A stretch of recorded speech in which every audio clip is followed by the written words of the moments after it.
All right. Hi, everyone. Welcome back. I'm so sorry for that. I just realized that my computer camera wasn't recording anything, and that would have been really, really bad. So sorry that I lost the one viewer, but hopefully more of you guys are able to catch on. Let me just check in on Facebook and make sure that everything is all good.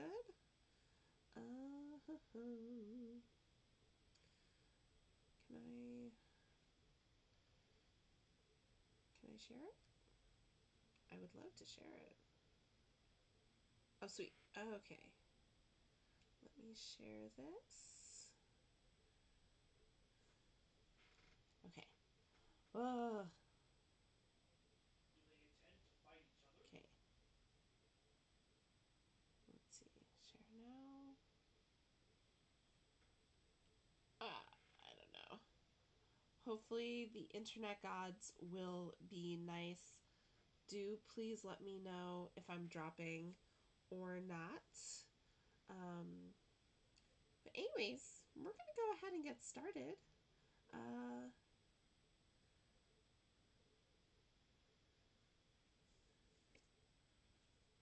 There's no one watching, but you know what? We're just going to go with it. So, actually, I'm going to pull up Facebook on here so that way I can monitor Facebook that way. Because honestly, I don't really want to get started if no one is watching. You know?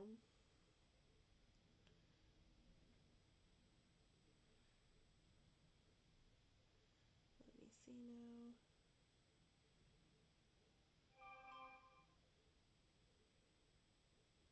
now. Okay, so hi, welcome. Sorry, I was just double checking that people were here. I see that I have some viewers, so welcome back. Thank you guys so much for sticking around. I'm so sorry about last week. Just the spoons were not there, but they are here and they are strong this week. So we have a lot planned for today. It should be some fun problems to work through, and also we are going to check in on Percy. So I'm pretty excited about that, and maybe learn some binary along the way. So before we get going on to Percy, let's go and clear the problem of the week over the last 2 weeks. Again, I apologize. I let you guys down. I did not release the solution video, so we're going to look at it now. Okay, so an airplane leaves the North Pole and it flies due south for 50 kilometers. Then it turns and flies due east for another 100 kilometers. At the end of the journey, how far is the plane from the North Pole? Well, generally, when we do distance problems like this, we would draw just a right triangle and then calculate the hypotenuse. But in this case, because we're starting at the North Pole and the Earth is curved, we kind of make a slightly different triangle than you might think. So we start by going 50 kilometers straight south from the North Pole. Then we turn and head due east for 100 kilometers, let's say. But because we traveled from the North Pole, we are still going to be 50 kilometers away from the North Pole. So it's our point of origin. If we had started anywhere else on the globe, then we would want to draw the right triangle and calculate the hypotenuse. But since our starting point here is the North Pole, the way that the Earth is shaped, we're actually creating an isosceles triangle here, not a right triangle. So congratulations, Odette, for answering that one correctly. She was right on it, and well done on that one. Okay, so then the problem of the week this week was, can you guys figure out what the pattern is? And can you add 2 more rows? Well, luckily, Divya my number one former student, she was like, oh, I know exactly what this is. This is Pascal's triangle. And so she was able to correctly fill in the rest of Pascal's triangle. So the way that Pascal's triangle works, I'm going to switch over to this one here. The way Pascal's triangle works is, let me try and make this brighter, is the hexagon below is made by the sum of the two hexagons above it. Also, all of the borders here are going to be ones. And then to get the middle hexagons, we simply have to add the hexagons above it. So for example, we would go 1, 1, 1, 1, 1, 1. I'm going to be extra and do, right? The airplane question is tricky cool. So to get this next hexagon, I would have to do 1 plus 5, which is 6, 5 plus 10, which is 15, 10 plus 10, which is 20. Then we go back to 15 and 6, and so on and so forth. Then this is 7, this is 21, 35, 35, 21, 7, and 8, 28. Oh gosh. 6, 56, 70, 56, 28, and 8. Awesome. So, beyond being a really cool math puzzle and math procedure that some dude came up back in the day before there was internet, this is actually a highly useful triangle when you are trying to calculate combinations. And we use this in the binomial theorem. So the binomial theorem states if you have x plus y to the n, in order to figure out what the expanded version of this binomial raised to some power is, what you have to do is you have to do the sum from k equals 0 to n of n choose k, x to the n minus k times y to the k. Okay?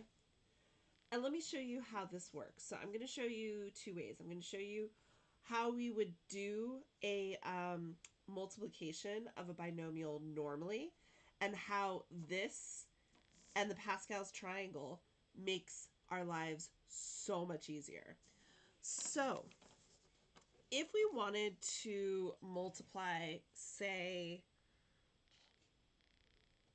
x plus 3 squared, for example, what I would do is that would actually be x plus 3 times x plus 3. And the way I would multiply that is you have to go firsties, outies, innies, lasties, or FOIL.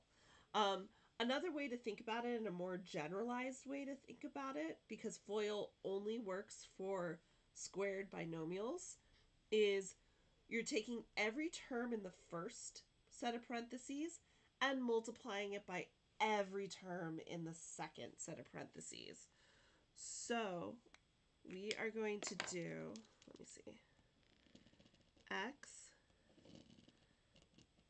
times x and x times 3. So that's going to be x squared plus 3x. And then I'm going to have 3x times that. So plus 3x plus 9. So in other words, that's going to be 1 plus, oops, sorry. Wow.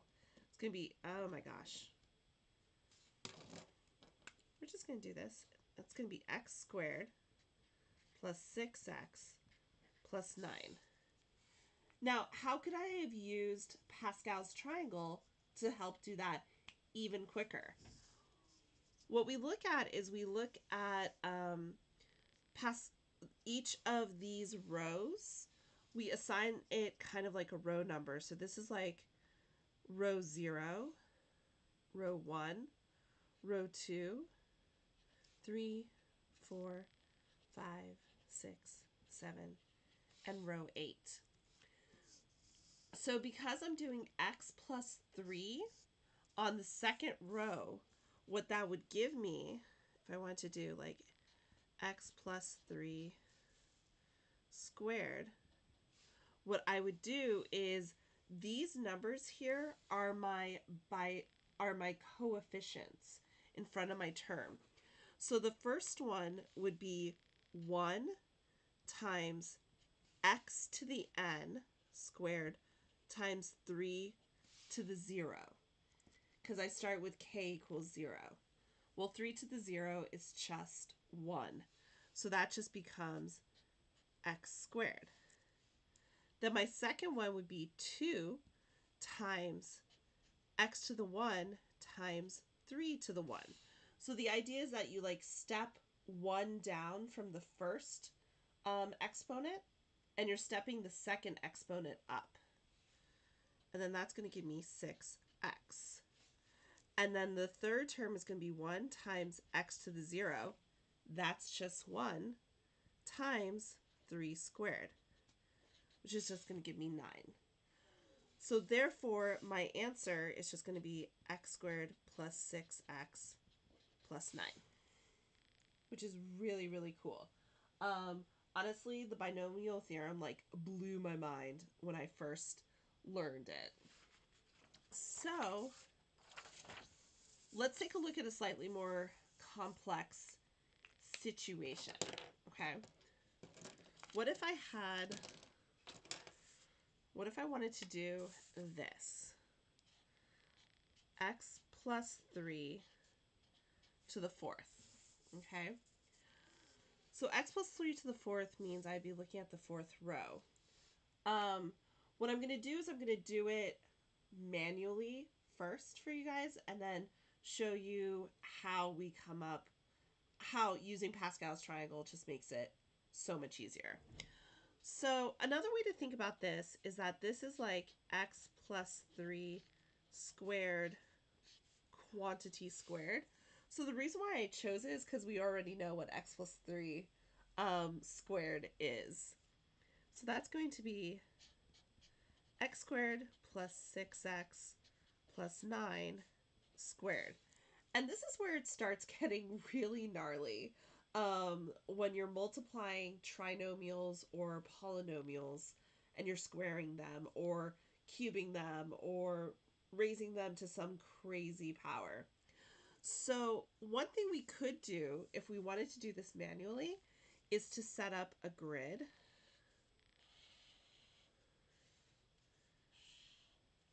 And then I'm going to just put x squared,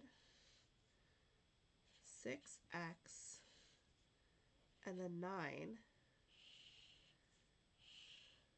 And then I'm going to put x squared, 6x, and then 9 again. And then we fill this in like a multiplication table. So this is going to be x to the 4th. And the nice thing about this method is that it keeps us really organized, and it makes it really easy to see what stuff we can add together, what terms we could add together. So 6x times 6x is 36x squared. That's 54x. X squared. 54. Oops. And then 81. Okay. So then when it comes to putting this all together, what I could do is I can actually combine my like terms, which are going to be along the diagonal. Oh, you can't really see that. See, maybe, does this show up more? Yeah, that shows up a little bit better.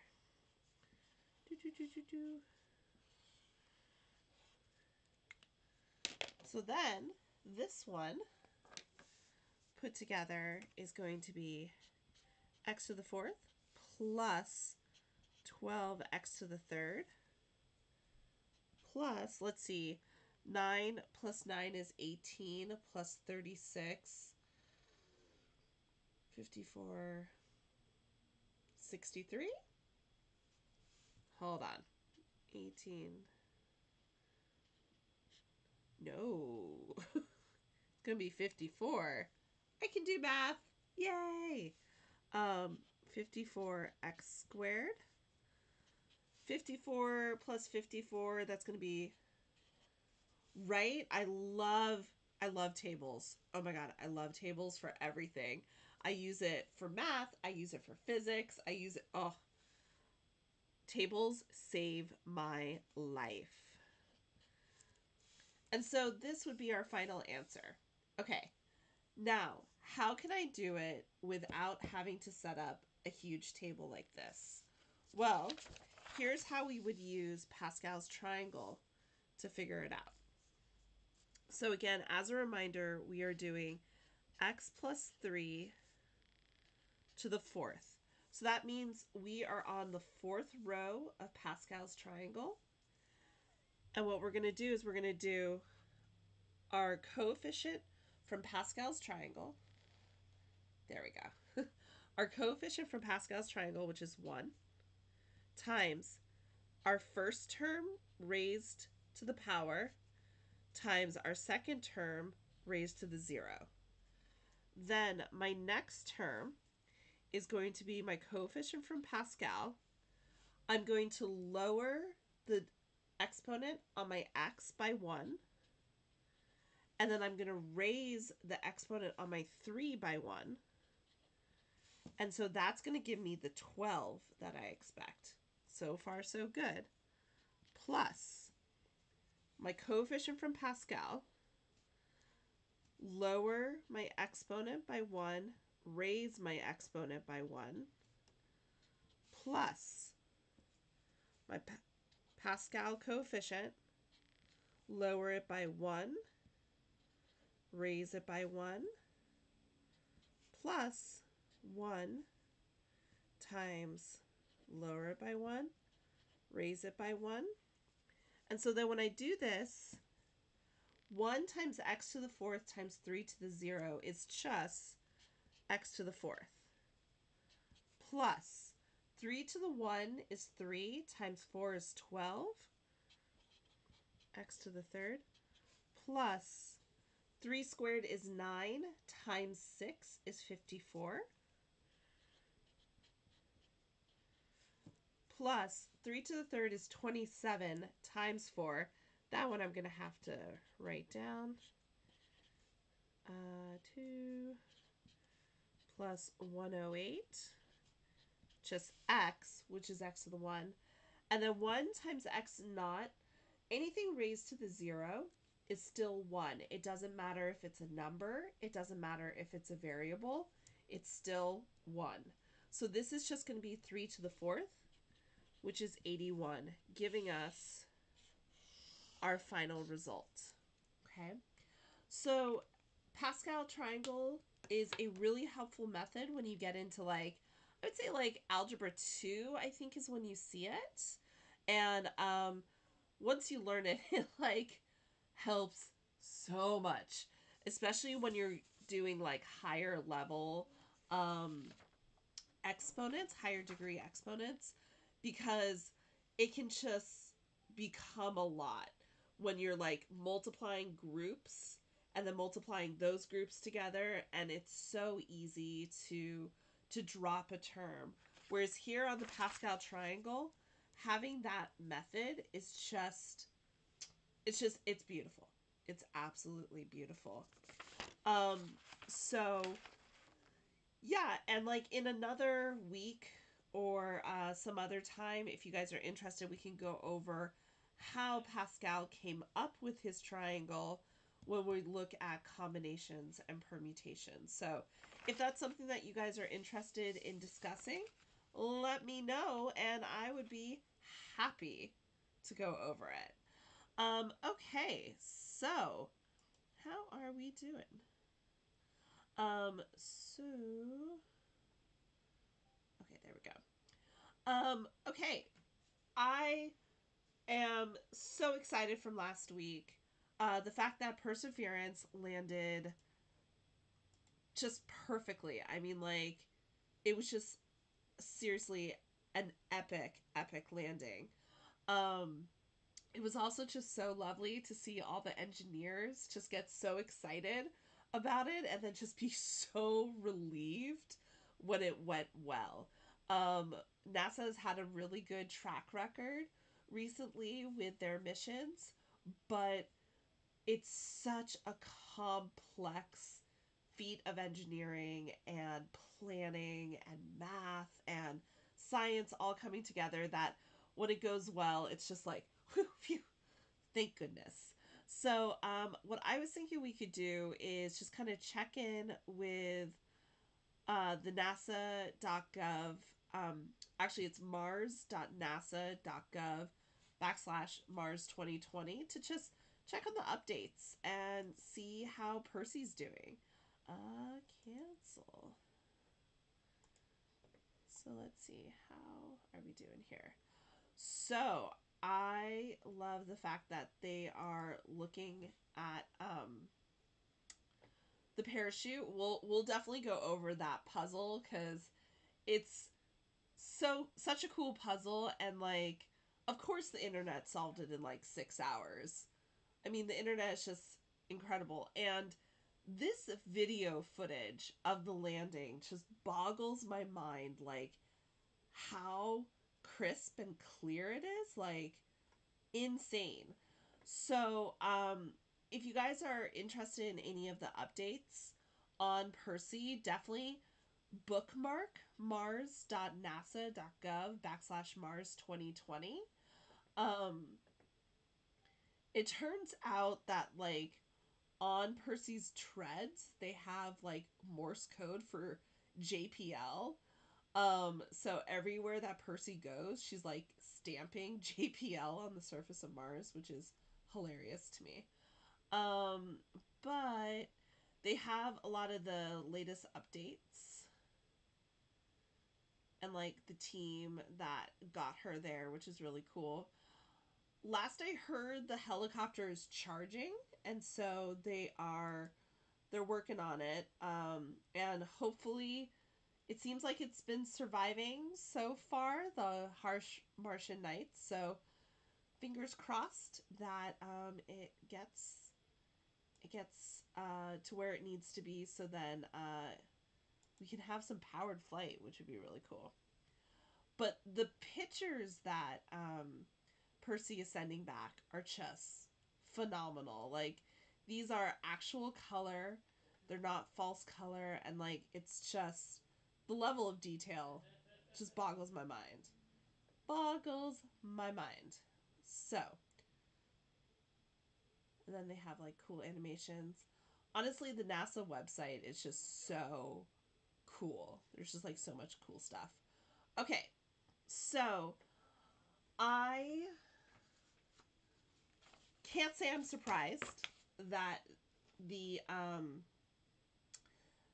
that basically the parachute puzzle was solved in like 6 hours, and it's actually kind of ingenious how they did it. So what they did is, hold on, where is my paper? Ah, here it is.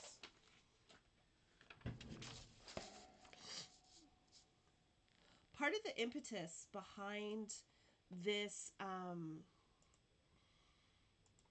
behind this really cool puzzle that NASA scientist Ian Clark developed was when they were testing the parachute deployment, the checkerboard pattern was a little bit too homogeneous.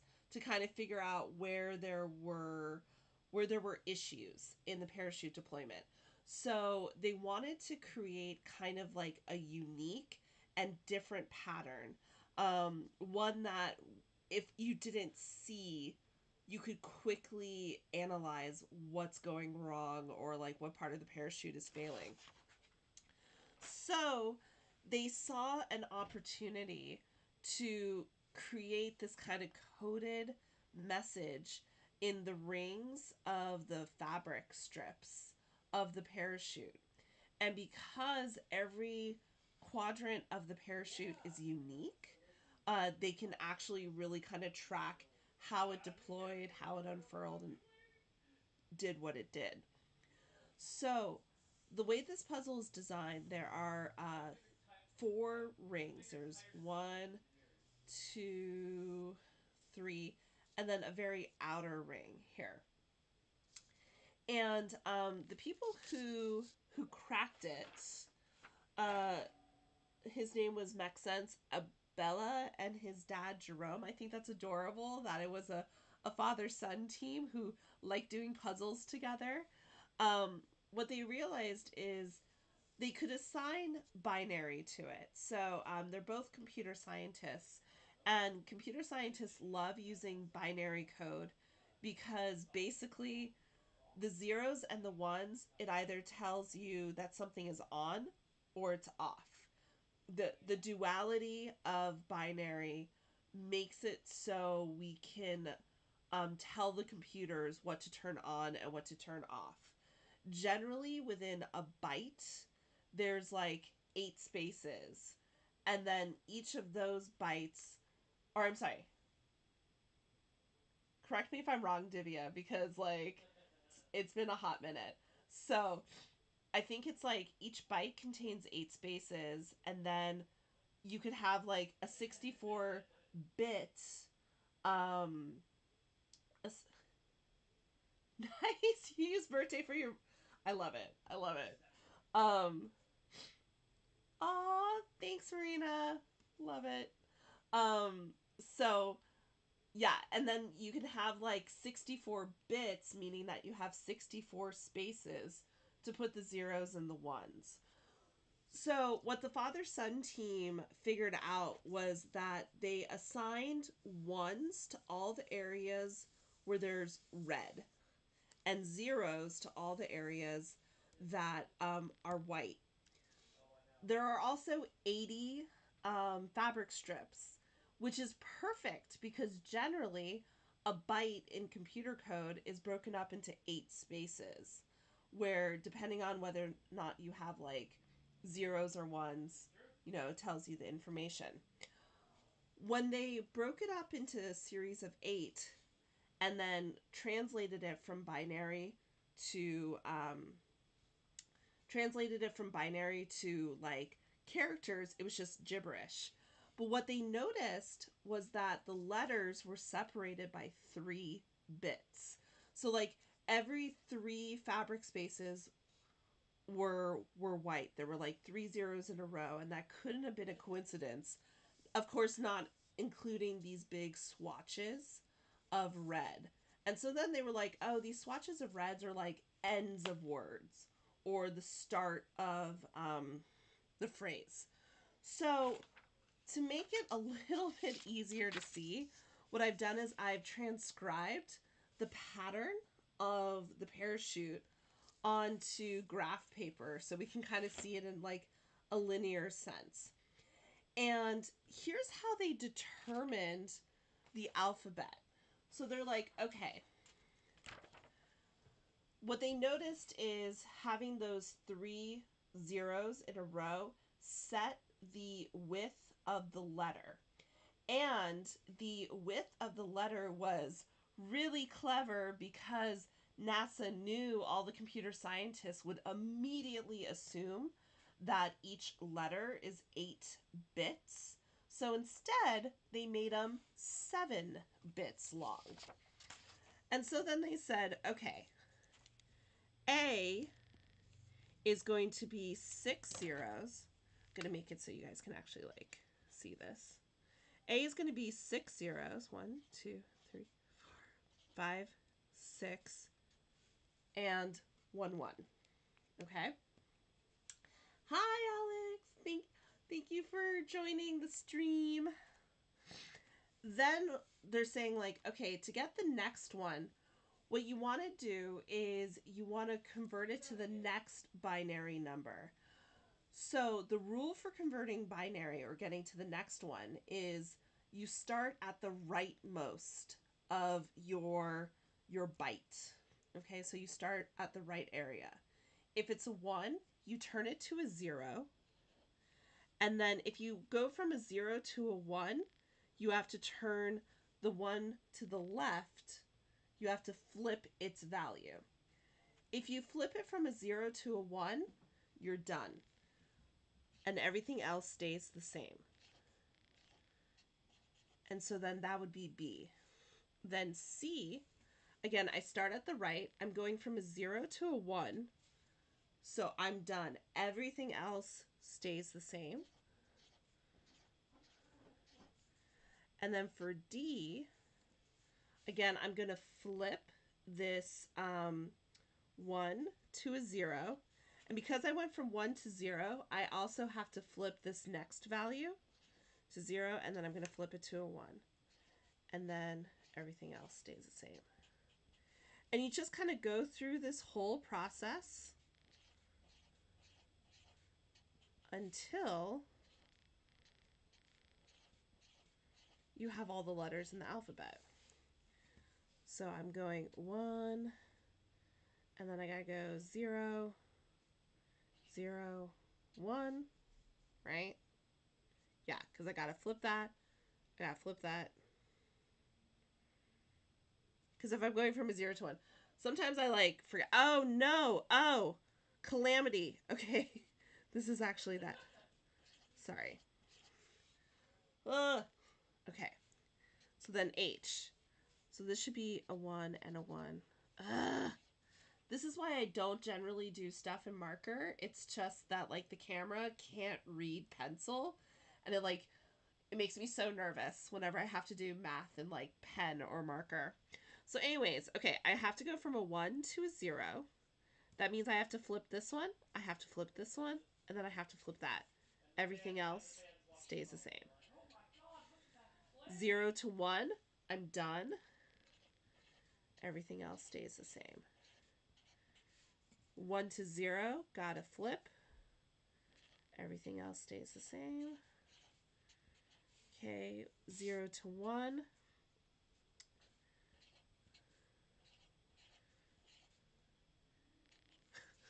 You would think with a 3.5-year-old who's obsessed with the alphabet, I would automatically know what the next letter is. But I kid you not, I still have to go like A, B, C, D, E, F, G sometimes, especially if I like stop somewhere. Embarrassing. My 3.5-year-old definitely knows her alphabet way better than her mom does. Okay, 1 to 0, gotta flip. 1 to 0, gotta flip. That means everything else stays the same. 1.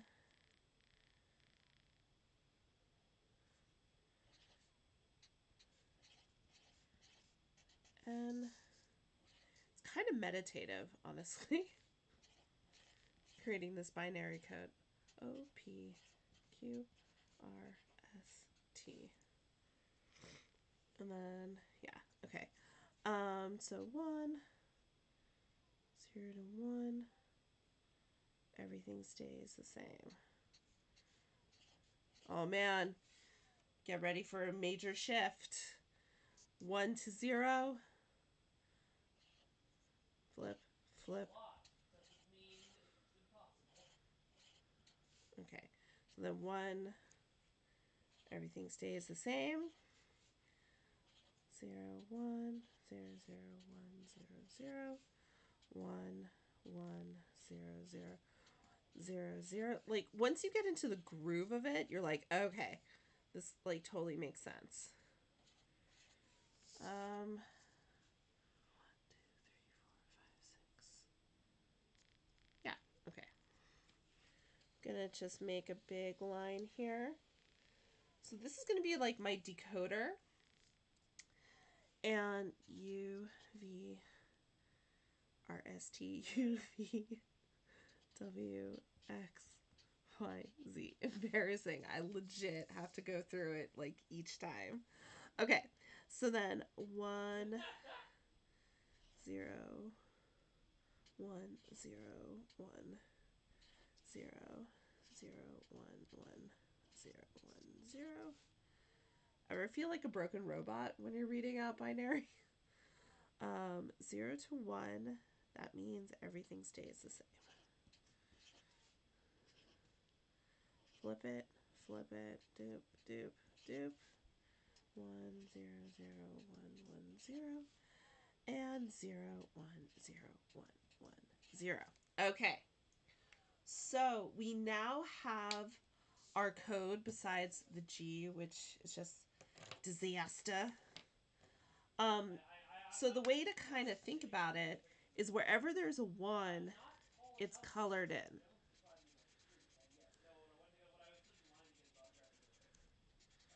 And wherever there's a 0, it's going to be white.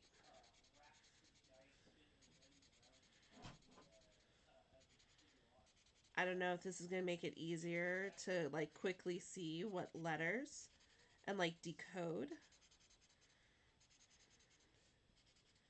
Honestly, I think these guys are like super geniuses for figuring it out, because not only did Dr. Ian Clark, not only did he make the byte 7 spaces instead of the customary 8, but what he also did, sorry, hold on. What he also did was, oh no, they are off by 1? Oh, snap. Oh, there's just going to be like an extra 0 here, because I messed up. U, V, W, X, Y, Z. Thank you so much, Dad, for noticing. 0, 0, 0, 0. Luckily, it's not like getting into that portion. I know I can always count on you to keep me honest. Okay. So then, all right. So if I take a look then at my pattern here, in this first 7 block, I'm going to have 4 zeros, a 1, and then 2 zeros. So 4 zeros puts me in this zone here, and that's going to give me a D. And then here, I have a 1 in the first spot. Well, I automatically know that that's A. So that's going to be A. And then this one is a 2, a 1. So 2 zeros, a 1, 2 zeros, and a 1. So my 2 zeros, 2 zeros, a 1, 2 zeros, a 1, that's going to give me an R. And then for this one, I have a 1 in the last one, and then I have a 0 and a 1, and then everything else is 0. So that's in my 4 0 range. So that's going to be here, 0 0 0 1 0 1. And then it's just kind of end of the word. So we're like, okay, cool. Next one.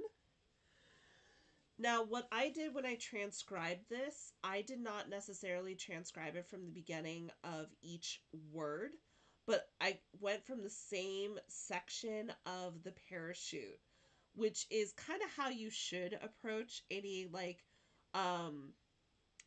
code breaking sort of thing, because that's another added element that sometimes the code writer will add in there, that not only do you have to decipher the letters, but then you have to figure out like what letters go together and like where.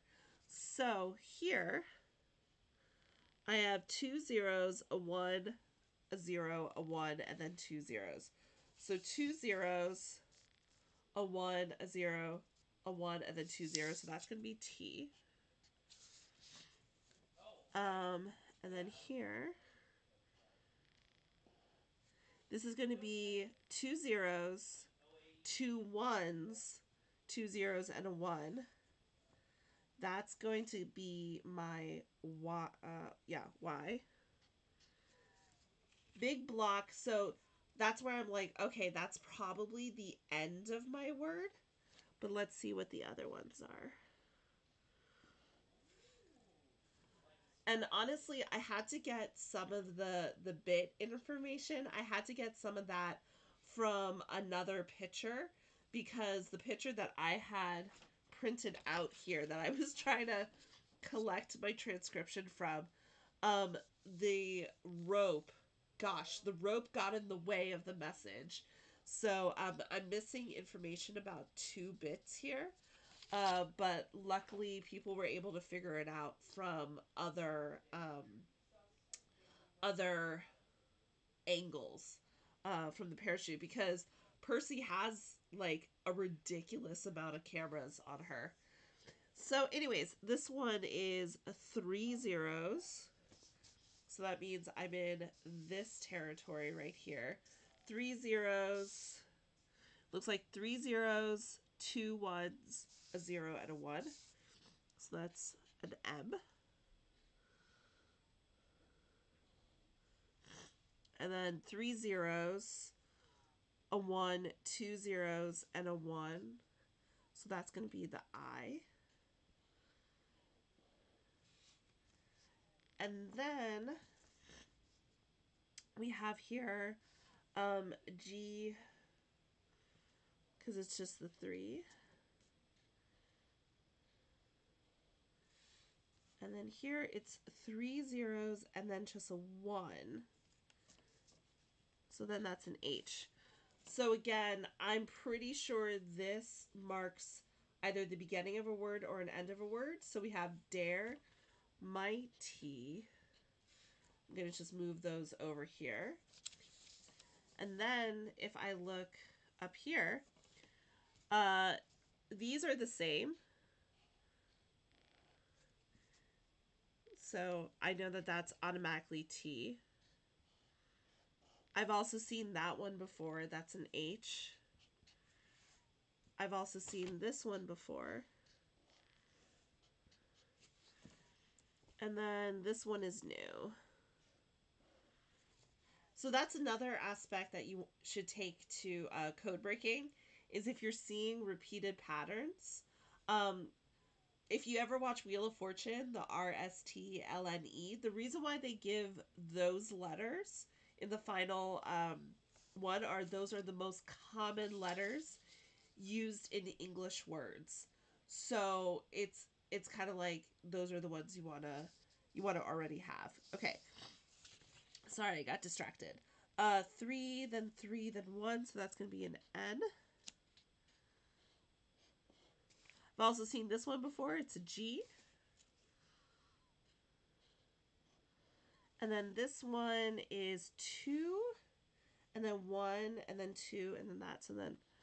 So we have Dare Mighty Things, which is JPL's kind of slogan that they want to do. And I think it's like such a clever way to inspire, but yet make us work for the inspiration.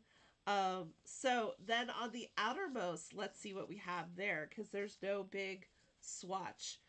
And we might have to do something slightly different on the outside, and here's why. All right, so we got a 1 or a 0 and then a 1. And that's where I'm like, uh-oh. 0 and a 1, that's not any of my letters, because if I go up to Z, I still have a 2. So I'm like, huh. Something's going on with this one. So I'm just going to outline it and we'll see. Then for this one, we have 3 and then 1, a space, and then a 2. So 3, 1, 2, 3, a space,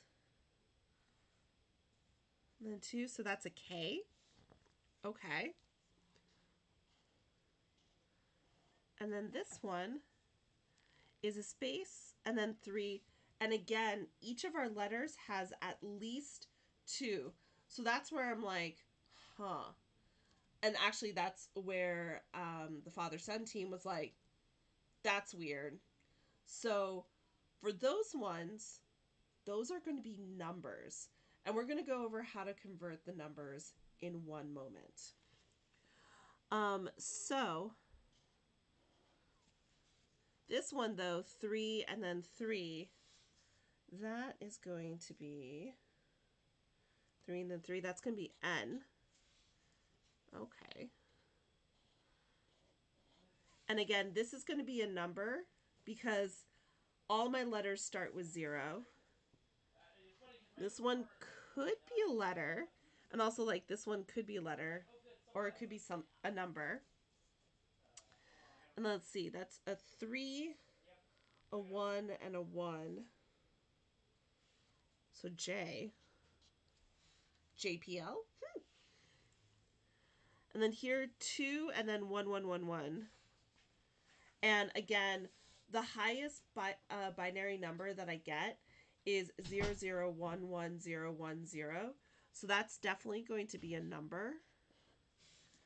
And then this one is going to be 221.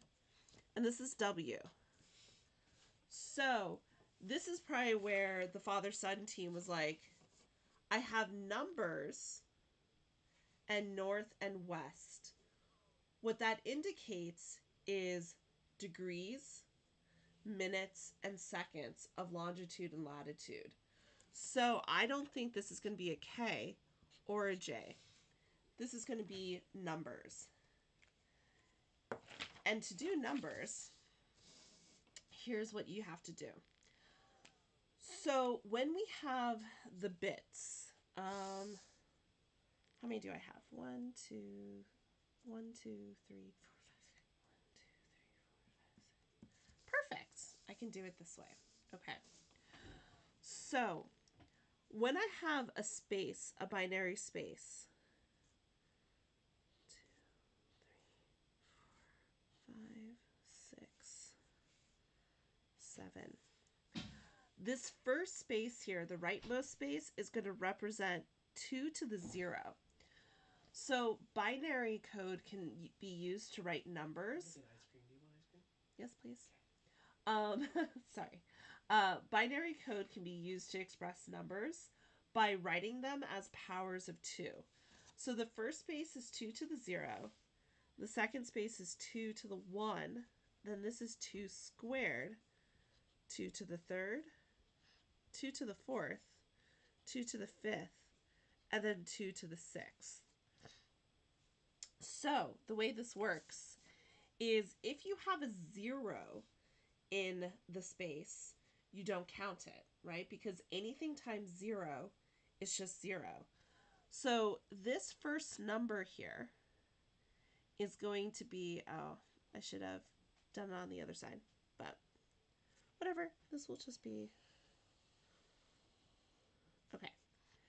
So this first number is going to be 0, 1, 0, 0, 0, 1, 0. So that means we're going to do 2 to the power of 1 times 1. So that's just 2. So this is going to become 2 plus 2 to the power of 5, which is 32. So this is going to equal 34. Okay. Then this one is going to be 1, 1, 0, 1, 0, 0, 0. And so we're going to have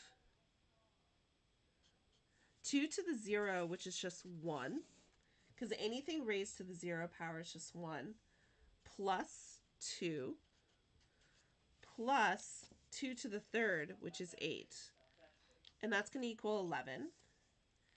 And then this one is going to be 0, 1, 0, 1, 2, 3, 0. So then this is going to be 2 plus 8 plus 16 plus 32, which is 10 plus 26.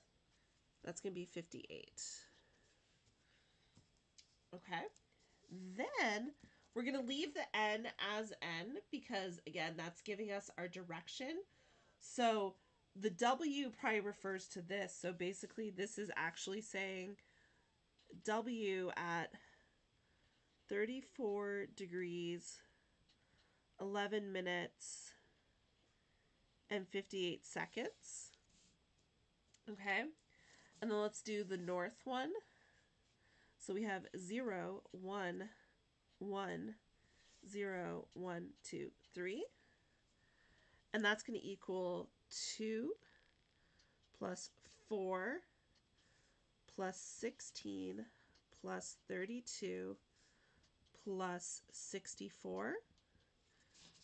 And oh my goodness. Okay, so that one's going to be 2 plus 34 plus 36. 34 plus 16 is 50.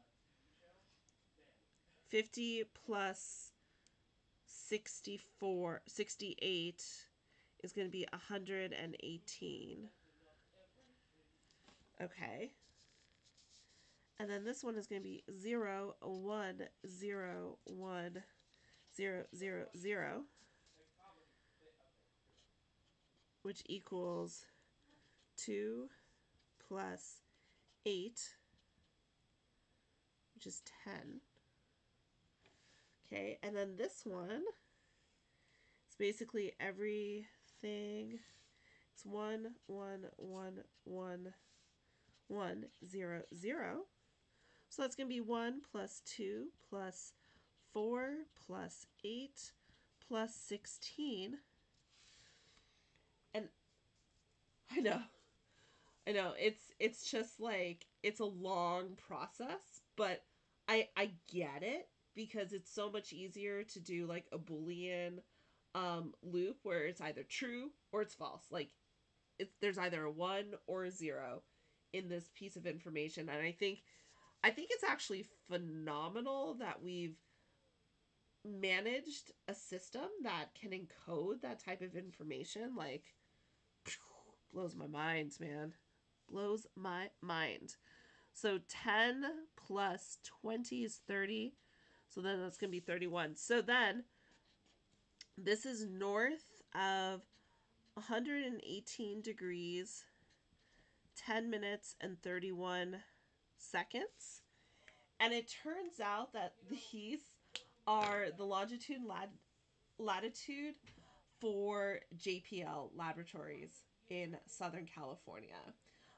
So overall, super, super fun puzzle, super, super clever solution that father-son team had. And I'm just kind of mad impressed. And hopefully you guys learned a little bit about binary that maybe you knew, maybe you never knew. But yeah, it's a freaking awesome puzzle, and like, those NASA scientists are so clever. But hopefully that was kind of fun. All right, I need to drink some water because, oh man, I don't know about you guys, my allergies today have been awful.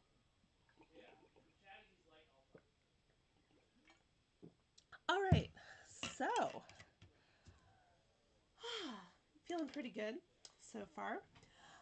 Okay, what I had planned to do next, if everyone's kind of down with that, is one thing that's always really interested me is that we have all of these devices up in the sky now, measuring Earth, measuring the moon, measuring Mars. In fact, I didn't even realize that NASA has been studying Mars since like 1960. In fact, we've been studying Mars as long or longer than we've been studying the moon really scientifically. In fact, we actually had sent orbiters, or not orbiters, more like flybys, to Mars before we landed on the moon. We had pictures of Mars before man landed on the moon. Like, blew my mind. One thing that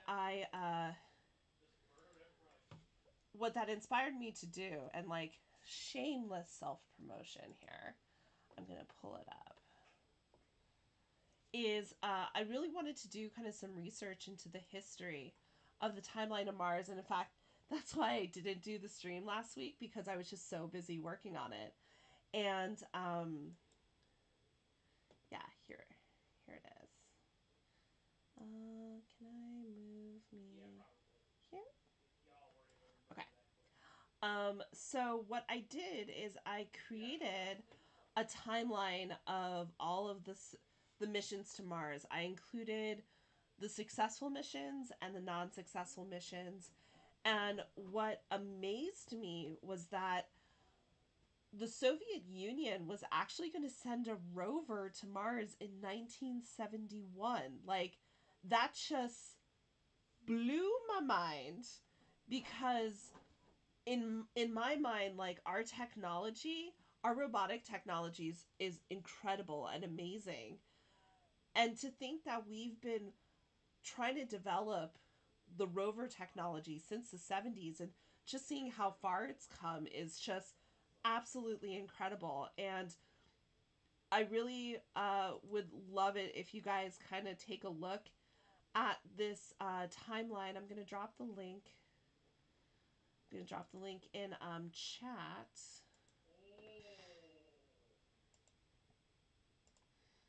Maybe. Copy. You can take a look through this timeline at your own leisure. I really enjoyed putting it together. Uh, it was a lot of work, but there's some really interesting information. Like, I had no idea that India had sent an orbiter to Mars, and they managed to do it in such a cheap and efficient way. Hopefully they're going to be able to send a second orbiter up, and it's just incredible, like, all of the advances and all of the things we've learned since the early times. But even though we have been studying the planets with specialized equipment and orbiters and rovers and all sorts of things, the ancient Greeks, and I mean, just kind of like the ancient scientists, were trying to figure out things without all of this, like, mechanical technology. So I just kind of want to go through two ancient methods that Eratosthenes used, and also Al-Biruni, an Arab scientist, used to calculate the circumference of the Earth. And they were, like, surprisingly accurate, which is just kind of incredible. So let's take a look at that.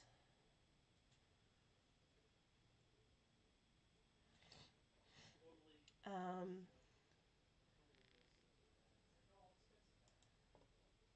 so, okay. All right. So there were probably a lot more ancient methods to kind of measure the circumference of the Earth or study the Earth. But these two methods proved to be pretty good, and kind of surprisingly good. Eratosthenes, depending on what conversion of ancient measurements you use, he comes within like 10% of our modern accepted measurement for the circumference of the Earth. And all he had was like a ruler and a protractor. So that's pretty impressive. Al-Biruni used and I'm probably mispronouncing his name. If you know how to say his name, please drop the phonetic in chat.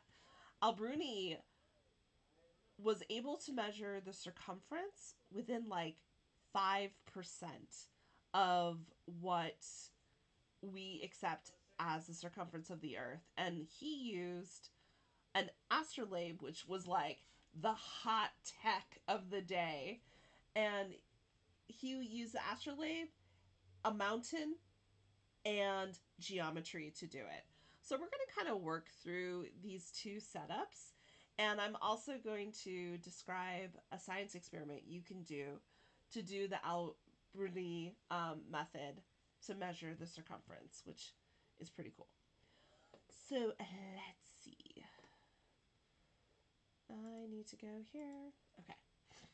All right. So Eratosthenes was like the man back in the day. He's considered one of like the best Greek scholars that ever scholared. If his name sounds familiar, you've probably heard of his sieve, the sieve of Eratosthenes. It is our method for discovering prime numbers, and it's a pretty baller method, and we'll go over it after we talk about how he calculated the circumference of the Earth. So, Eratosthenes lives in Alexandria, which was like the place to be if you were a scholar or really anyone cultured in the ancient world. He had heard a tale of a well down in Syene. I think that's how it's pronounced. It's lower in Egypt, and it turns out that on the summer solstice at noon, the sun shines directly into the well, and it illuminates the entire bottom. And it was just kind of like this, oh, like mythical thing. So, being a super smart dude, he's like, huh, what if I measure the shadow of a pole at the exact same time, but up here in Alexandria? The assumptions that he made is that the sun shoots off parallel rays because it's just like, it is so much bigger than us that basically its rays are hitting us directly parallel. So one of the parallel sun rays is going to go directly into the well. And we're assuming that the well is pointing straight down to the center of the Earth. Right down here to the center of the Earth. So then he hypothesized, like, hey, if I have this pole at Alexandria and I know how high it is and I can measure its shadow at the exact same time at high noon on the summer solstice, if it has a little bit of a shadow, that's because we're in a slightly different location than Cyrene. And those parallel sun rays are hitting us, causing that shadow. And he found that it had a deflection of about 7 degrees. Okay? So 7 degrees is about a 50th of a circle. And he said, okay, this angle is about, represents 5,000 stadia, which is the old Grecian method of measuring distance. And he actually hired professional surveyors to count their steps. So a stadia, I believe, is a stride, or it's like a number of strides. So a lot of, pardon me while I go on a little diatribe about units and measurements. A lot of our measurements used to be based off body parts. A foot is literally the king's foot. An inch was the width of his thumb. A yard was the distance from the tip of his nose to his thumb. So if the king dies and a new king comes into being, you have to redefine the way you do distances. It's because we did not have a standard unit, especially back in the olden days, right? So stadia were a certain number of like strides. So by hiring these professional surveyors, their strides were considered standard. And so he found that the distance from Alexandria to Cyrene was about 5,000 stadia. Then he said, okay, that 5,000 stadia refers to a 50th of the circle because of the deflection off parallel of that pole in Alexandria. So then that means that one whole circle then has to be 50 times 5,000 stadia, which is about 250 stadia. So I actually looked up what the standard conversion for a stadia is. And let me see. It turns out that one stadia is about 1 point.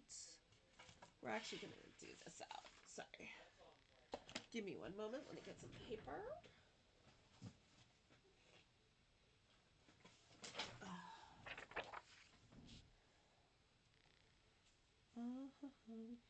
Forgot that I have to go here. 1 second. Sorry. Too many things. Okay. So it turns out that one stadia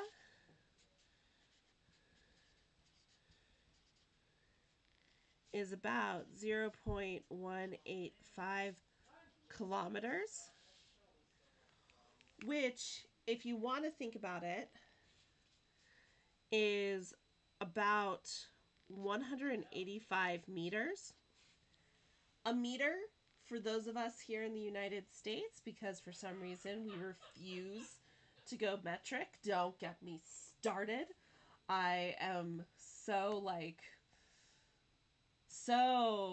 nonplussed that we still use the English system. But anyways, a stride is about 3 feet, and a meter is approximately 3 feet. So that would be like 185 strides. And I have to imagine that it was probably around like 200 steps. I will look that up at a later date and probably like drop it on Facebook as an update tomorrow. Ancient methods of measurement are wild, kind of like what they did.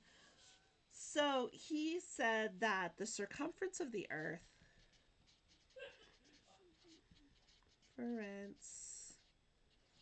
I think I spelled that right, of Earth is approximately 250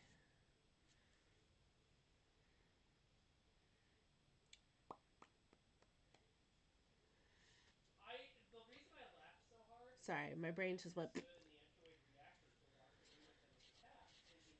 stadia.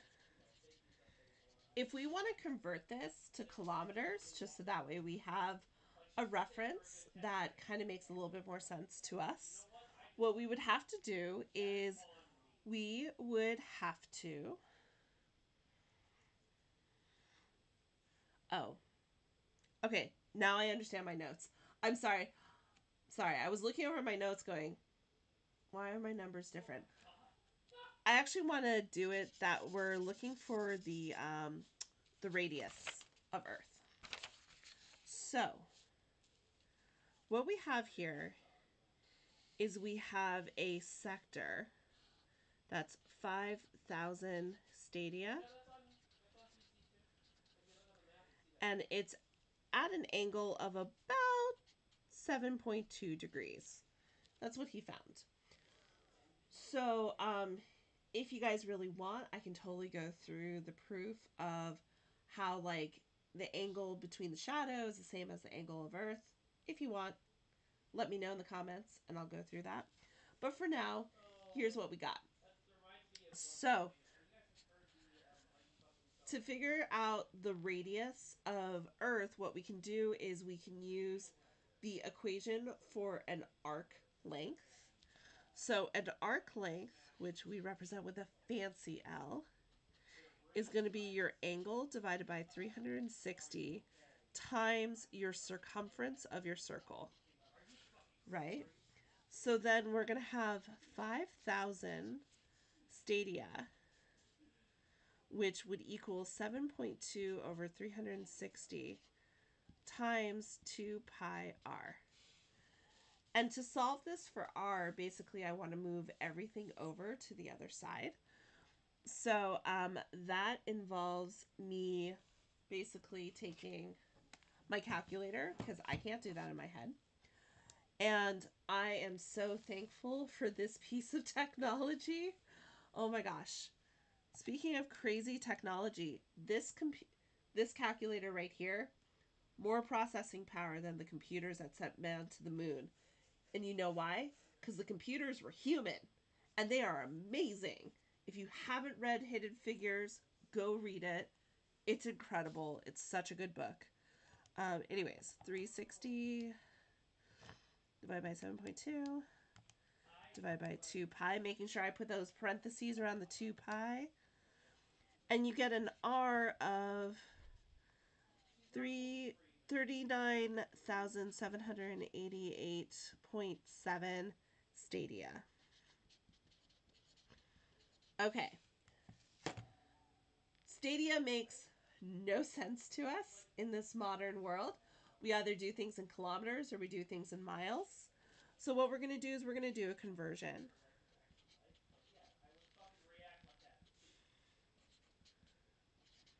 We're going to just say STD.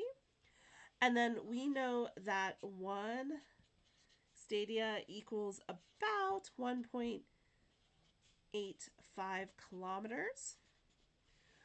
So when I want to do a conversion, this is called the system, and oh my god, it has saved my life in math and science. So you set up what's called a picket fence, basically. You start with your given, and then you're going to write your conversion factor in the next spot. But you want to write it so that your given unit cancels out. So that means we're going to put the 1 stadia side of the conversion factor. We're going to put that down on the bottom. So my stadia cancel out. And then I'm going to put the other side on the top. So therefore, I'm left with kilometers. And that's kind of what I want. Then what we do is we multiply across the top, multiply across the bottom, and then divide top and bottom. This is just a really nice, organized way to do conversions, dimensional analysis, stoichiometry, unit conversion. Oh, I already said conversion. Yeah, basically, like, I use this all the time. It's so good. So then we multiply this by 0.185, which gives us a radius of the Earth of about 7,360.92 kilometers. Okay. This is incredible. He was working with hecka imprecise measurements. All right. He probably had a really good protractor and a really good ruler.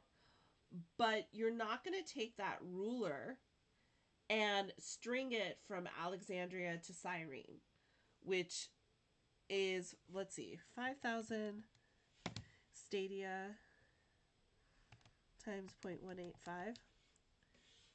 Yeah, that's like 925 kilometers.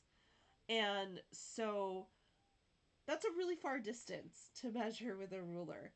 So the fact that he was able to get this close, using such imprecise methods, it's just phenomenal. It just kind of shows like the type of thinking involved there. So the actual accepted radius of the Earth is 6,378.1 kilometers. Okay.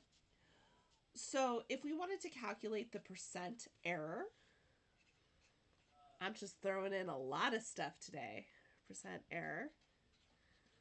What you would do is you would take your calculated, or like your observed, minus your actual over your actual times 100. Okay.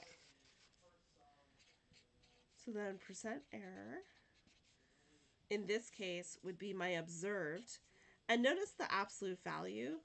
That's there just because we aren't really concerned about whether or not we're above or below. We just care about how far away we are. 92 minus 6378.1 over 6378.1 times 100. And again, using my favorite piece of technology, I'm going to do 736.0.92 minus 6378.1 divided by 6378.1 equals about, and then times out by 100. My dudes, that is like 11% error. I have done physics labs with more error than that. So I think that is just absolutely freaking incredible that he was able to conceive of an experiment using the technology available to him to do that sort of calculation. All right. Whew. Getting dry here.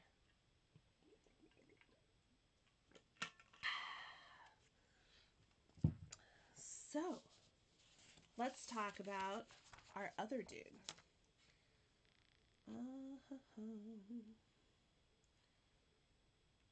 Give me one moment.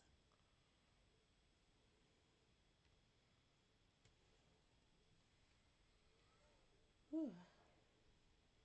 All right. So the ancient Greeks weren't the only ones to be doing really incredible investigations into the Earth, the moon, and kind of how big the Earth is, just to kind of put a number on it, a concept on it. So, yeah, right? I mean, like, these two scholars are just absolutely incredible. So Al-Biruni's, I think that's a better way of saying it. The legend is that the Caliph wanted to know just how big his kingdom was, and by his kingdom he meant the Earth. So he charged a whole bunch of scholars to try and figure out a way to make it happen. And Al-Biruni was like, I know how to measure the height of a mountain using geometry. What if I was to climb to the top of that mountain, look out to the horizon, and measure my angle of depression from the top of the mountain to the horizon, and then use that to figure out my radius of the Earth. Okay? So, what we could do is we could actually do this. Yeah. So here's how this works. And I don't have data points. And in fact, like, part of me really wants to try and recreate this experiment as like an excuse to kind of like get outside and go hiking or go down to the beach and try and measure out to the horizon with a rocket astrolabe, But we'll see. We'll see what we can do. Okay, so the way that we can measure the height of a mountain, or really just kind of like any building, is we can take a look at it from a certain distance away. And please pretend that that's a straight line. And then we can walk a known distance away and then measure the angle of elevation. Again, the idea is because we know that distance, we can then apply trigonometry to find the height of that mountain. So the way we would do that is we have some unknown here, x, that we're going to attempt to get rid of in the case of this. So the way that you use trig to find sides is the trig functions labeled by sol, ka, toa. Okay. It's code for God, I love triangles. Not really, but what it stands for is sine means opposite over hypotenuse, cosine means adjacent over hypotenuse, and tangent means opposite over adjacent. Okay, so what we could do is we could use the fact that I know the angle, I want the height, and I know part of the distance. Okay, I know part of it. So for theta 1, I have my opposite and my adjacent. So that's going to be my tangent. So we're going to say like tan of theta 1. Again, that's a known quantity, so I can actually calculate this. Is going to equal my opposite over my adjacent. Okay. I don't want x. So what I'm going to do is I'm going to solve this for x. H over tan theta 1. Okay.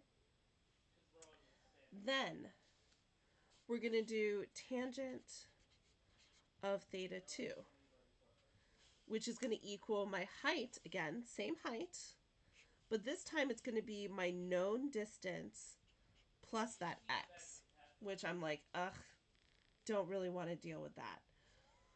So here's what I do. I'm going to plug in my x into here. So then we have tan theta equals h over d plus h over tan 1. Okay. Now, I'm not going to lie, this does not look like a sexy equation at all. We have what I call birthday cake fractions happening, where instead of just having a numerator and a denominator, we actually have multi-layers. And I only like multi-layers in cake, not in fractions. So the first step to kind of make it a little bit more palatable would be to combine the fractions down here in the denominator. We do that by getting common denominator. So to get that, I need to multiply d by tan theta 1 over tan theta 1.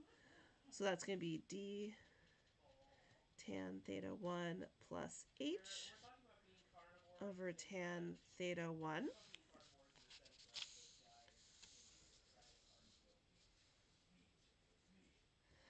And then once I have a 3-level fraction, basically this denominator just floats up to the numerator, because when you divide by a fraction, you're multiplying by the reciprocal. So little hint there. And then we would get h tan theta 1 over tan theta 1 plus h. And then we can solve this for h. Ugh.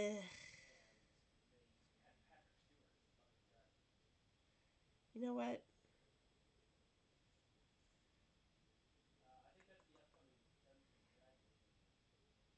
Yeah, okay. Sorry. I had a moment of like, bleh. So if I want to solve this for h, the problem is I have two h's. And Um, it's not so much that I have like a lot of unknowns here. Um, I know the value of all of these, so you have a couple options. You could either leave it like this and plug in what you know and solve for that, or if you're in the situation where you're trying to come up with, say, a program or uh, yeah, basically, if you're trying to program this where you're like, I want to be able to put in all of these values and get H out of it, which is like a lot of the programming that they had to do on the Mars rovers, we have to actually solve this for H. So we're going to be a little bit tricky about it. One thing is, I have a monomial divided by a binomial. If it was the other way around, I could actually break the fraction up into two fractions, and that might actually make it a little bit easier. So I am going to flip this fraction, but what I do to one side, I've got to do to the other. So what we have is we have 1 over tan theta 2 equals d tan theta 1 plus h over h tan theta 1. Oops, sorry, that should not be like a huge one. That should be a subscript. Over h tan theta 1. So when I look at that, that cancels out to leave a 1. That cancels out. So then I basically would have 1 over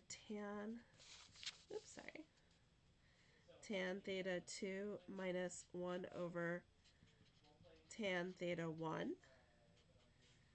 And I do realize that we have like not even got into the part where we're calculating the Earth's circumference, but this is part of it, okay? Over d over h. And again, I have an h in the denominator, so that means I'm either going to want to flip it or I'm going to want to cross multiply, whatever, but I can't do anything about it until I only have one fraction on the left-hand side. So in order to do that, I need to have a common denominator. So the easiest way is just to multiply them by each other. So we're going to just have like tan theta 1 minus tan theta 2 over tan theta 2 tan theta 1 equals d over h. So then what I can do is I can do another little flipperoo. So I can do tan theta 2 tan theta 1 over tan theta 1 minus tan theta 2 equals h over d. And this is easy to solve for h because then I just multiply everything by that little distance I went away. And so this is going to give me my height of my mountain. Okay? So this is how he did the first step. He was like, okay, I need to figure out how high this mountain is. Then once he figured it out, he was like, I'm going to climb the mountain. And then he set his sights on the horizon. So what we have is we have a mountain which is like h units tall, right? And then this is going to go down to the center of the Earth. The big assumption that Al-Biruni made is that the Earth is perfectly spherical. Okay? And you know what? I'm going to allow it. I think it's it's an assumption that makes sense. So then what he said is like, okay, look, this is the radius, this is the radius. He climbs to the top of the mountain and he sights the horizon. And what he claims is that if you measure the angle of depression, which is alpha, okay, if you measure that angle, what you're doing is you're creating a right triangle here. Okay? And that right triangle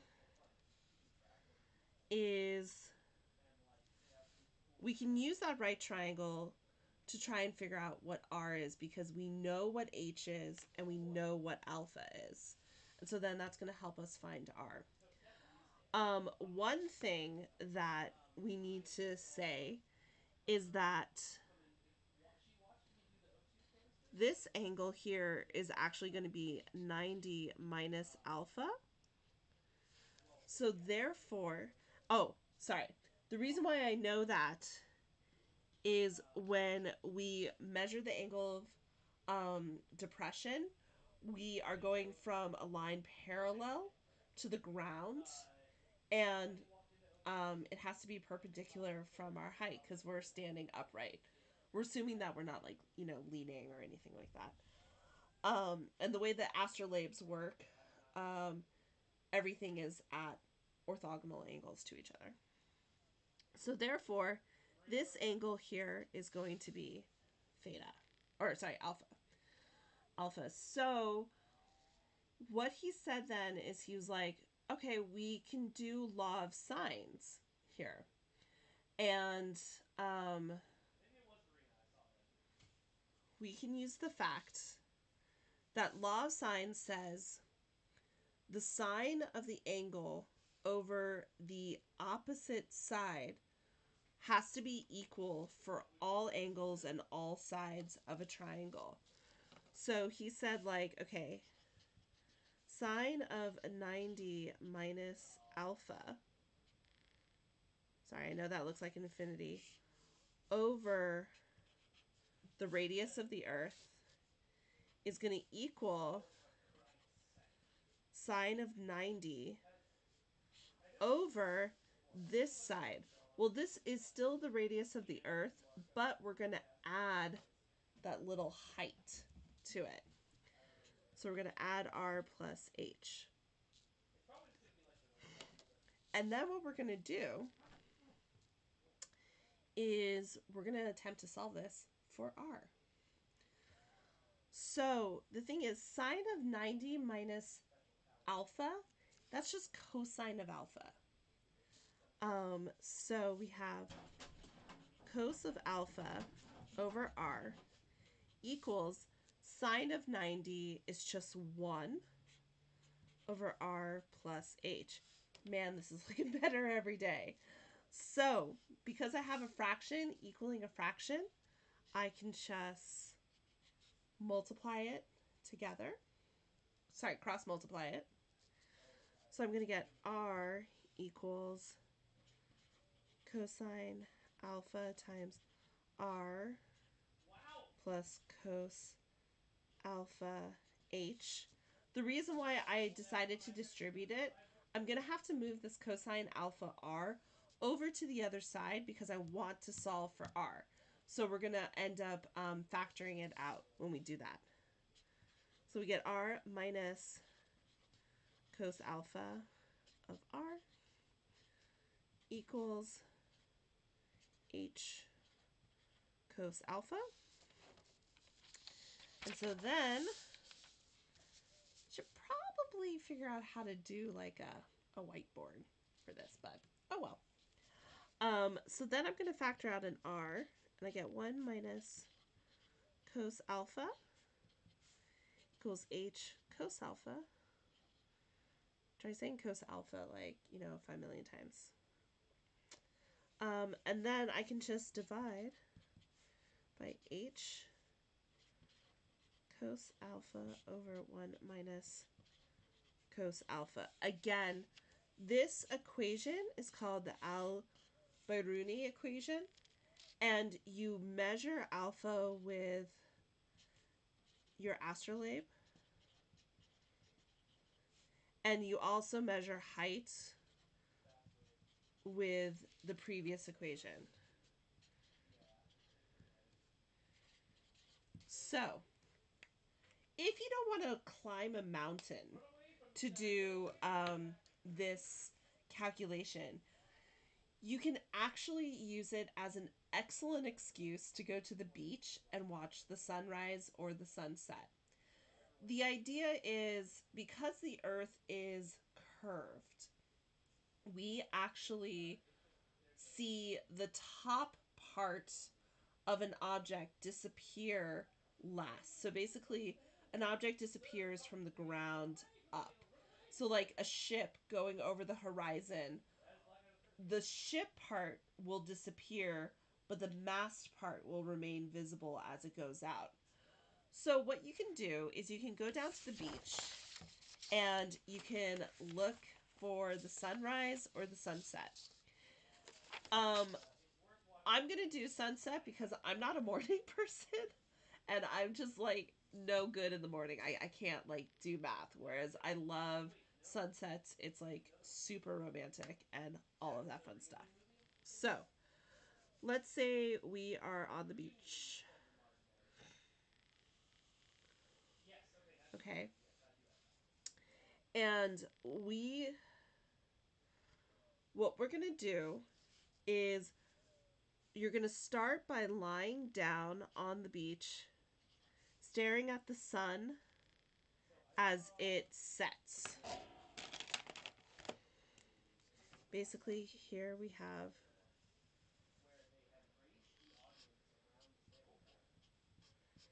okay. The idea is that the sun is going to be descending downward. Okay. What you need to do is you need to measure your height off of your eyes off the ground. And when the sun disappears from your sight, you're going to start a stopwatch right away. You're going to start a stopwatch, and then you're going to pop up. The idea is when you pop up, you're still going to be able to see the sun because you're at a higher elevation. And so you want to time the amount of time it takes for the sun to disappear again. So let me write down these instructions. So first, lay down on beach. It's a tough life, but we're doing this for science, okay? We lay down on the beach, and then we're going to start timer when the sun disappears.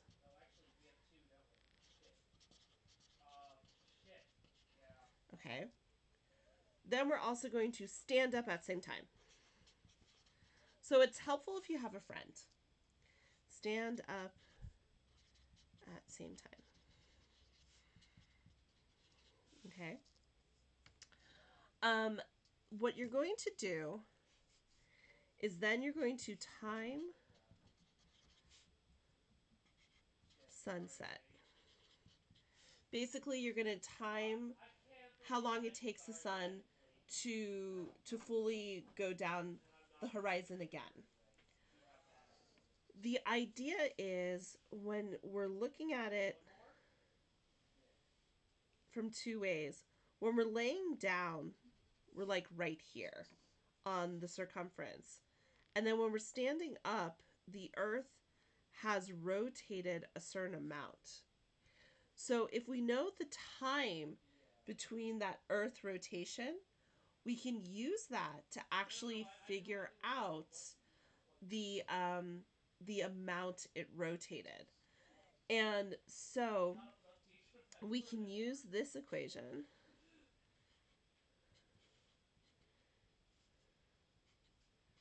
minus 2RH2 over 2 pi r equals S over big S, where r is the radius of Earth, obviously.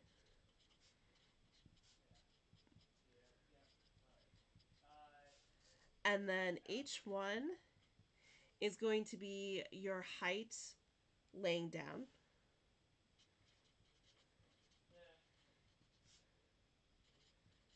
Eye level. H2 is going to be your standing eye level.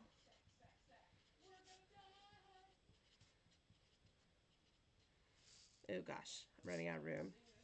And then little s is the time for second sunset. And then big S is the number of seconds in a day. In day. Okay. So if we were to do this approximation, okay, let's say we did this experiment, and honestly, I'm kind of tempted to make this one of my videos, because I've always wanted to do this experiment, and now I have an excuse to do it. But let's just say that my eye line height is 10 centimeters. My standing height is 2 meters. I wish I was that tall. And then the amount of time that the second sunset was 6 seconds. Okay. So then the only other thing I have to figure out is I have to figure out big S. So I can do one of my conversion factors, where I know that we have 24 hours in one day, right? I'm just going to not include that because that's going to get a little confusing. Or actually, no. I'm going to have a day. Then I want to convert hours to minutes. So there's 1 hour equals 60 minutes. And again, I want to put my conversion factor in my grid so that hours cancel out. So the way to do that, I have to make sure it's on the diagonal. So I'm going to do 1 hour. And then I also know that 1 minute equals 60 seconds.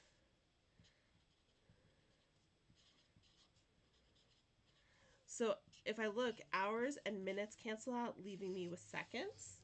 So if I do this, I'm going to figure out how many seconds are in one day. So again, I multiply across the top, multiply across the bottom, then divide top and bottom. And I'm going to use my handy dandy set of technology. 24 times 60 times 60 equals 86400 divided by 1. So therefore, big S is going to be 86400. Okay. So last calculation I think that I have in me today. Thank you guys so much, seriously, for sticking around and kind of doing nerdy science stuff with me. I really, really appreciate the company. And I hope you guys are learning something new, or, getting confirmation of stuff you already know. So, there we go. Perfect. I need a bigger space. I need my camera to be a little bit further away, I think. Okay, so what we're going to do is we're going to go square root of 2r, which is what we're trying to find here, times 0.1. Why did I convert it to 0.1? Well, when you're using a scientific equation, you have to make sure that all the units are the same. All right? We are going to convert everything into meters. So that means that when I do this calculation, I'm going to get R in meters, not kilometers, not stadium, not miles, meters. But I can't have centimeters and meters in the same equation. So what I have to do is I have to convert one into the other. I do not want my radius of the Earth to be in centimeters. That's going to be ridiculous. So I'm going to convert the centimeters into meters. The easiest way to do that is to move the decimal 2 spots to the left. And so then I have minus square root of 2r times 2 over 2 pi r. And that's going to equal 6 over 86400. Okay.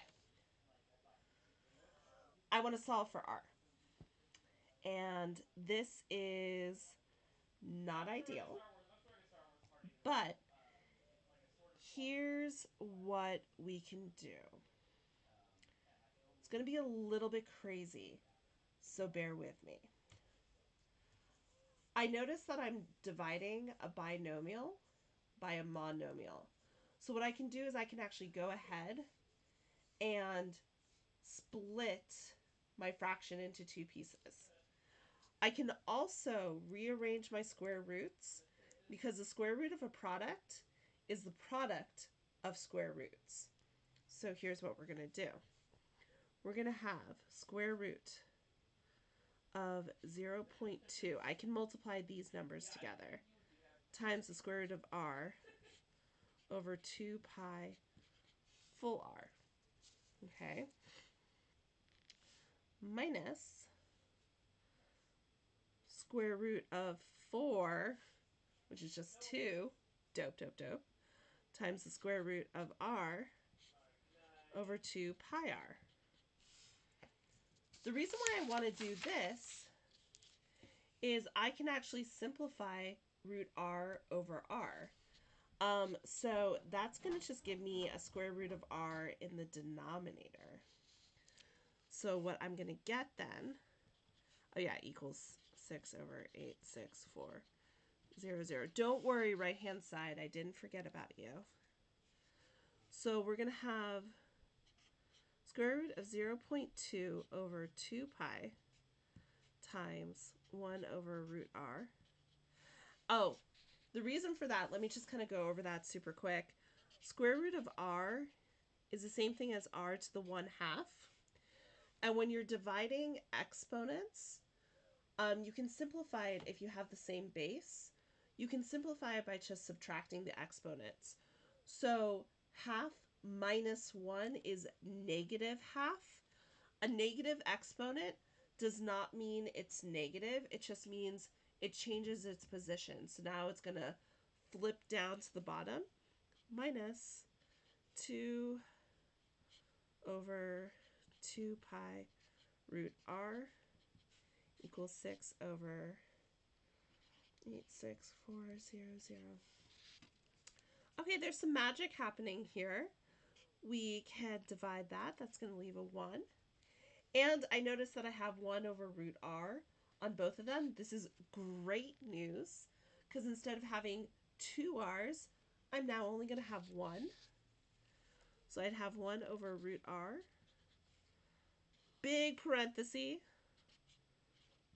root 0.2 over 2 pi minus 1 over pi. And that's just something I can plug into my calculator, to be honest. So what we're going to do is we're going to do just that. Normally, I don't like to plug things in until the very, very end. But there's not really a lot more simplifying I can do here. I mean, the only thing I can think of doing is multiplying this by 2. So then that way, basically, it's just one big happy fraction. Yeah, actually, okay. I'm sorry, we're not going to plug in because that kind of worked out. So then I have 1 over root r. I'm going to divide both sides by this fraction. Divided by a fraction just means multiplying by the reciprocal. So I'm going to have 6,86400 times 2 pi over root 0.2 minus 2. And then now I'm going to plug in. So we're going to go 6 divided by 86400 times 2 pi divided by parenthesis square root of 0.2 minus 2, close them parenthesis. I get a very tiny number, which makes sense. Negative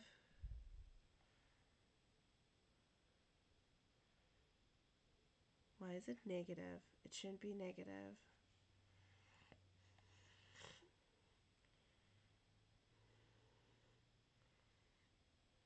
But 0.2 is definitely...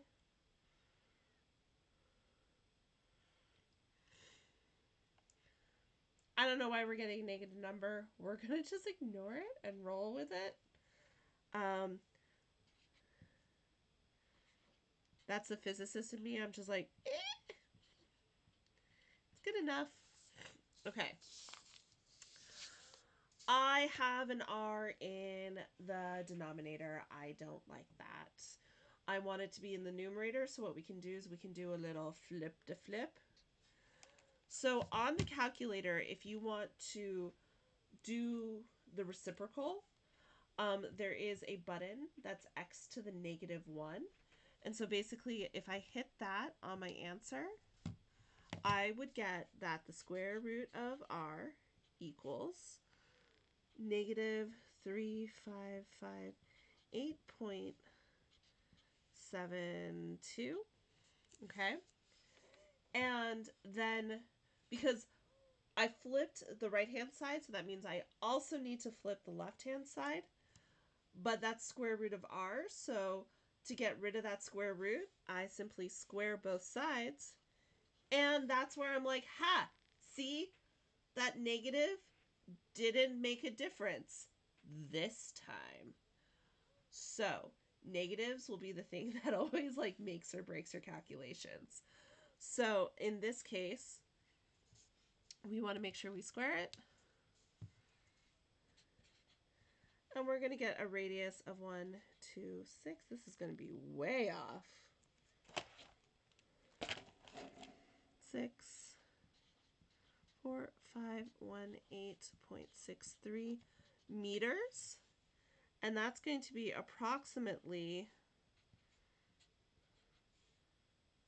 12,000 kilometers.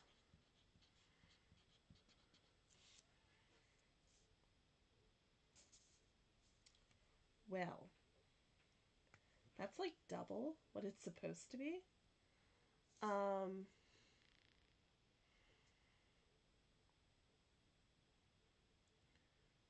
wondering...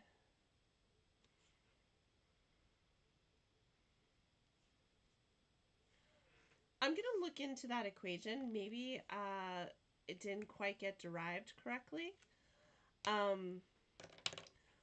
But I'm also going to do a write-up for the beach experiment. And yeah, I think one of these days I'm going to find out when the sun is setting, because we're still in winter. So that means that the sun sets pretty early, and we do have a beach by us. I know, totally beautiful and privileged.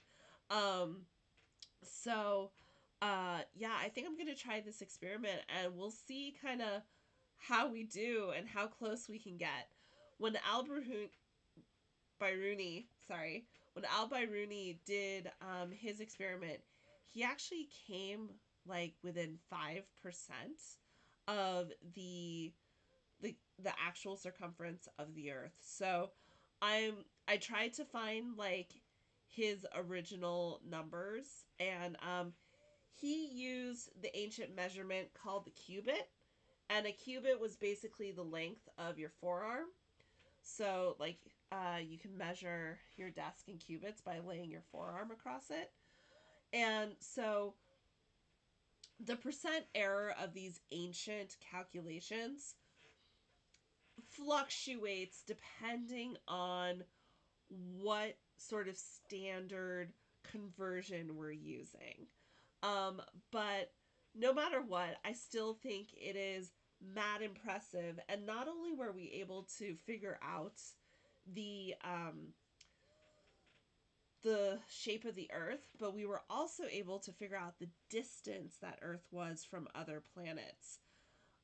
Cassini, the Italian astronomer, he measured the distance to Mars within I want to say 10% accuracy for what it really is, just by using parallax. Sorry, just making sure. Yeah.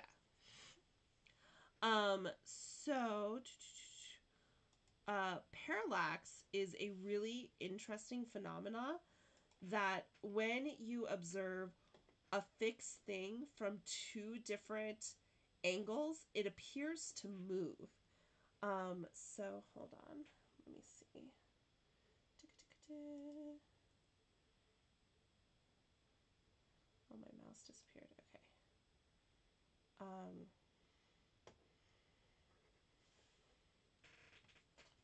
Hold on. Sorry, my mouse disappeared. So the way Cassini measured the distance to Mars is he observed Mars in two different locations and measured kind of the distance, how Mars moved according to very, very distant stars. Because since they are so far away, they're considered fixed points. So to experience parallax, you can do a really quick experiment actually.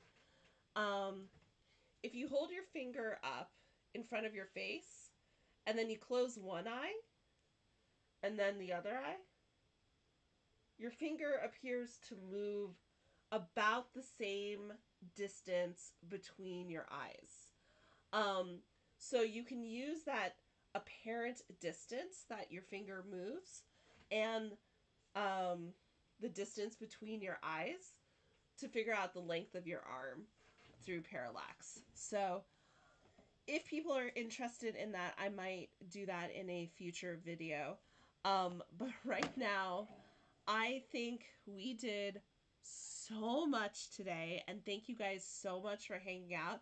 I hope you had as much fun as I did going through all of these amazing astronomical methods, both modern and ancient.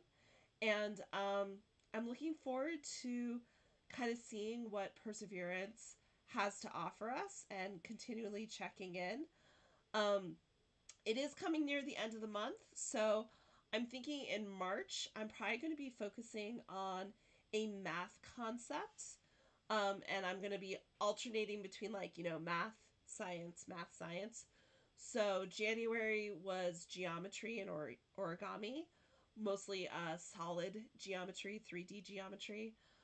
This month was all about space, and honestly, we're probably going to come back to space because there's just so much space. Haha. See what I did there? And yeah, so I'm trying to figure out what I'm going to do next month. Who knows? I might just do more space or the math of space. I don't know. Let me know what you guys want to learn about. Oh, and Divya, I did get your question. I'm still researching it.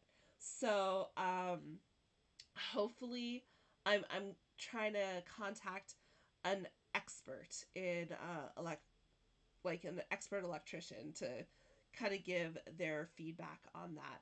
It's a really great question. I need to do a little bit more research on it.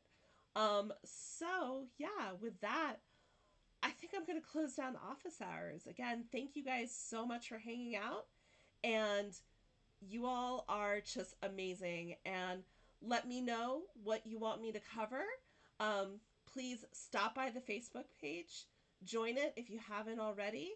Do check out the YouTube channel. I try and drop something weekly because I was doing the timeline of Mars. That was my drop for this week. But I am hard at work on a video all about the moon. So I'm hoping to release that tomorrow or Sunday probably.